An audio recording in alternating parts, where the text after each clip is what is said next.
The bowling alley buzzed with music, rolling balls, and laughter, but Ethan Miller felt strangely tense as he stepped inside. He told himself it was nothing. It was just family night. Laura walked ahead of him, bright and cheerful, waving to the woman already standing near the lanes. "Mom," she called. Susan Carter turned with a wide smile. Her silver-streaked hair was tied neatly back, and she held a bowling ball like someone who knew exactly what she was doing. "There you two are," she said. Ethan nodded politely. "Hi, Susan." She smiled at him, warm, steady, kind. The kind of smile that made people feel noticed. They rented shoes, picked a lane, and ordered greasy slices of pizza and sodas. Laura insisted on keeping score, laughing every time someone missed a pin. Susan went first. The ball slid clean down the lane and crashed into the pins. "Strike." Laura clapped loudly. "Okay, Mom, show off." Susan laughed, lifting her hands. "Beginner's luck." Ethan watched longer than he meant to. Something about her confidence surprised him.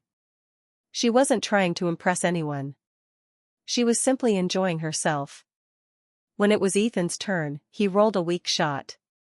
"Spare," Susan said kindly. He chuckled. "Barely." Laura squeezed his arm. "You'll get better." She stepped away a moment later, answering a call from her office near the arcade machines. Ethan sat down to drink some water. Susan slid into the seat beside him.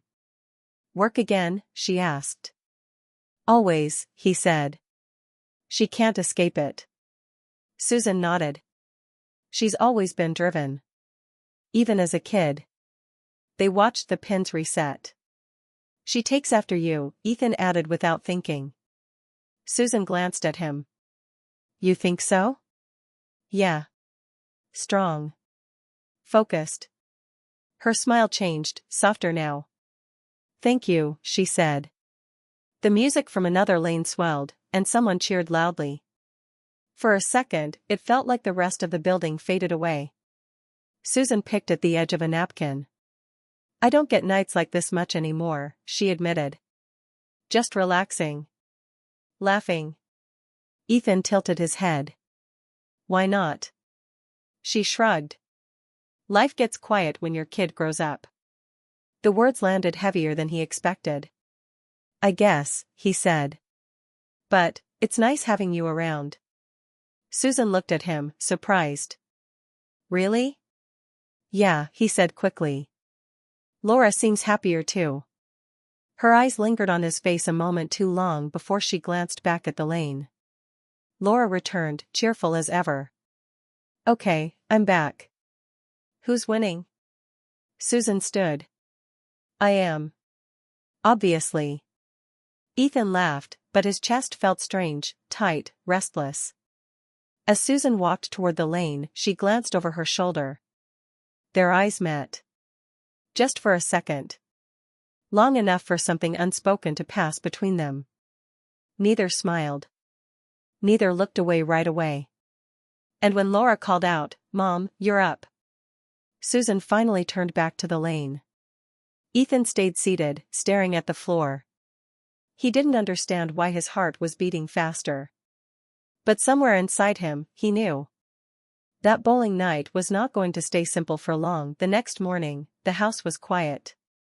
Laura had left early for work, and the sun streamed through the kitchen window, painting the room golden. Ethan found himself pouring coffee at the counter, and Susan was already there, arranging toast and eggs with careful hands. "Morning," she said softly. "Morning," he replied, suddenly aware of how close she was. They ate in silence at first, the clinking of silverware filling the room. Then Susan looked up. "So, what are your plans today?" "Nothing special," he said. "Thought I'd catch up on some reading." Her eyes sparkled. "I have a few books you might like." She motioned toward the shelf by the window. "Mind if I pick one?" He shook his head. "Not at all." They spent the morning together, Susan reading beside him while he skimmed through his book. Occasionally, they talked about travels, old movies, and memories from Laura's childhood. Ethan laughed more in that hour than he had in weeks. Susan's warmth felt effortless, and he was drawn to it, feeling a strange mix of comfort and unease. By afternoon, Laura called. She was tied up with meetings and apologized for not being home to help with lunch. Ethan suggested they eat without her. Susan shrugged and set the table anyway. While cooking, they talked about their lives. Ethan confessed little things about his job frustrations.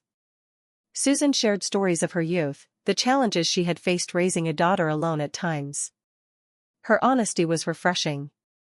He listened closely, realizing how rarely someone had really listened to him like this. "You've got a good heart," Susan said suddenly, looking at him while he spread peanut butter on a slice of bread. He froze. Thanks." She smiled, but there was a hint of something deeper, an emotion that lingered just under the surface. As the rain started tapping against the windows, they moved to the living room with their plates. Conversation flowed easily now, laughter coming naturally. Ethan realized how much he enjoyed her company. There was a lightness he hadn't felt in a long time, a pause from responsibilities and expectations. Later, he washed the dishes while Susan dried them. She hummed softly, and he couldn't help but notice how peaceful she seemed. "You ever feel like life just moves too fast?" he asked, leaning against the counter. "All the time," she admitted. "Sometimes I wish I could slow everything down, just for a moment." Their eyes met. The room seemed smaller suddenly, intimate. Ethan felt a pull he tried to ignore, a connection he knew was dangerous. Susan cleared her throat, breaking the silence. "Laura will be home soon," she said. He nodded, but his chest still felt tight. That evening, they moved to the couch, the rain drumming gently outside. Conversation turned lighter, childhood memories, favorite movies, but beneath the words was a tension neither wanted to acknowledge. When Laura returned late from work, she found them laughing over an old photo album. She kissed Ethan on the cheek, thanked her mother for dinner, and joined them on the couch. Ethan noticed the subtle shift, the brief hesitation before Susan looked back at him. The fleeting glance they shared. It was small, almost invisible, but it left a mark. A mark neither of them could ignore. And as Laura chatted about her day, Ethan realized that something had changed between him and Susan. Something unspoken, dangerous, and intoxicating. That night, he went to bed with his mind racing. Susan's words, her laugh, the way she had looked at him, he couldn't shake them. Neither could she.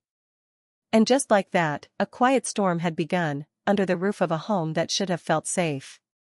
The days ahead promised more laughter, more conversations, and the slow, inevitable realization that feelings could not be so easily controlled. The house felt heavier by the fourth evening.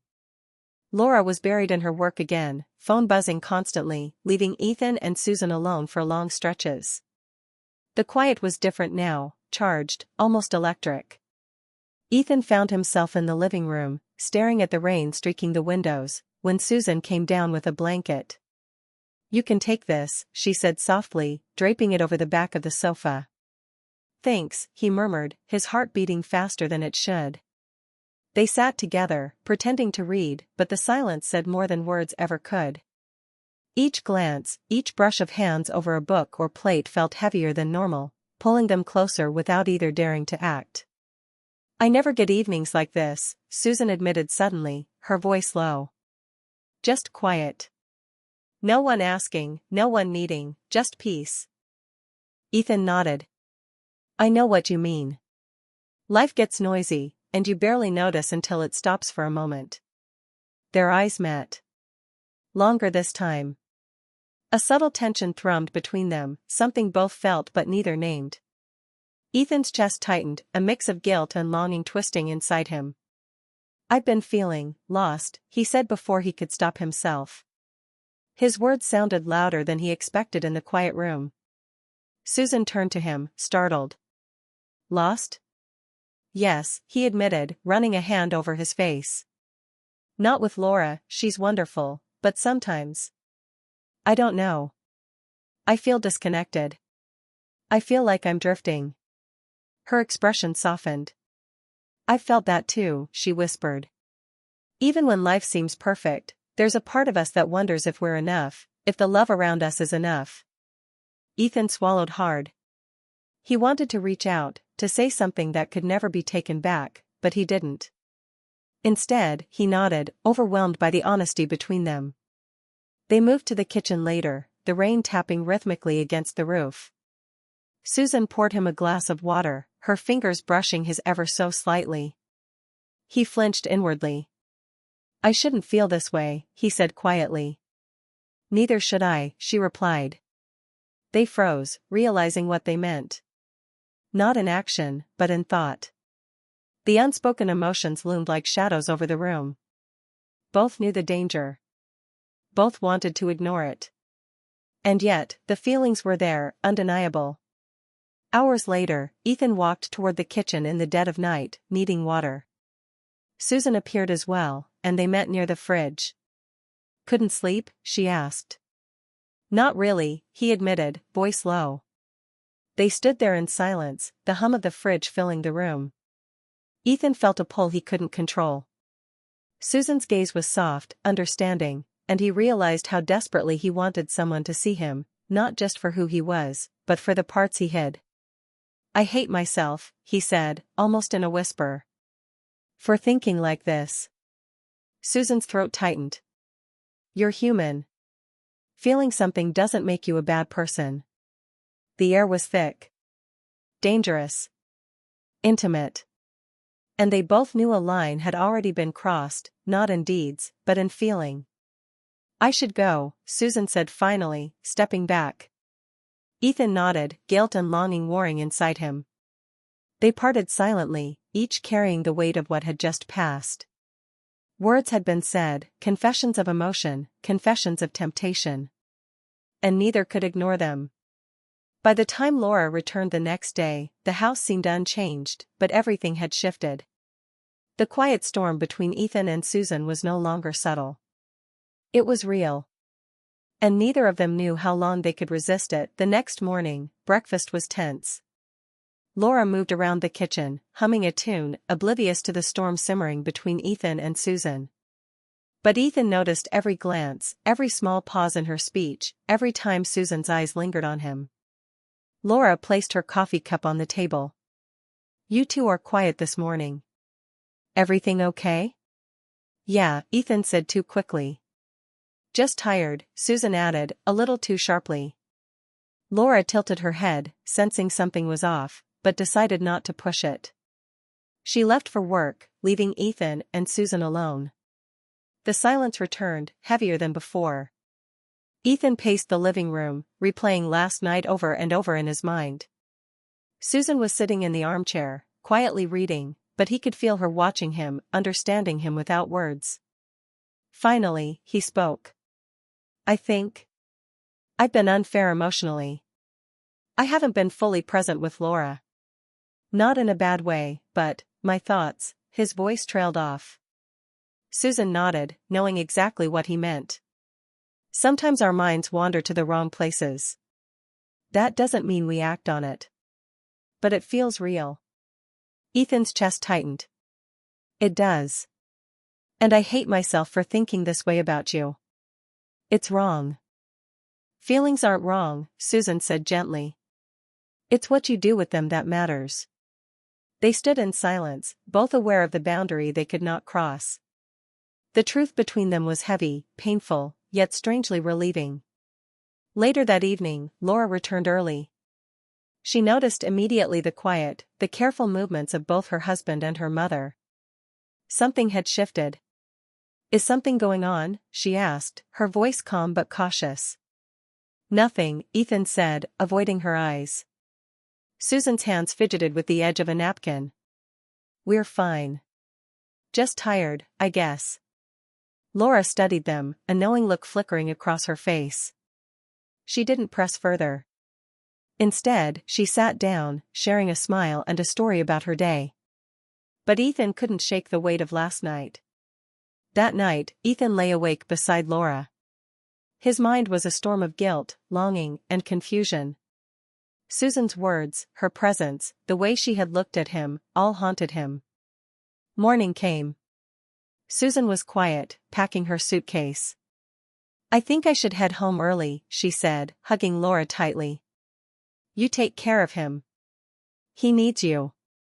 Laura hugged her back, sensing the depth behind Susan's words. "Are you okay?" "Yes," Susan whispered.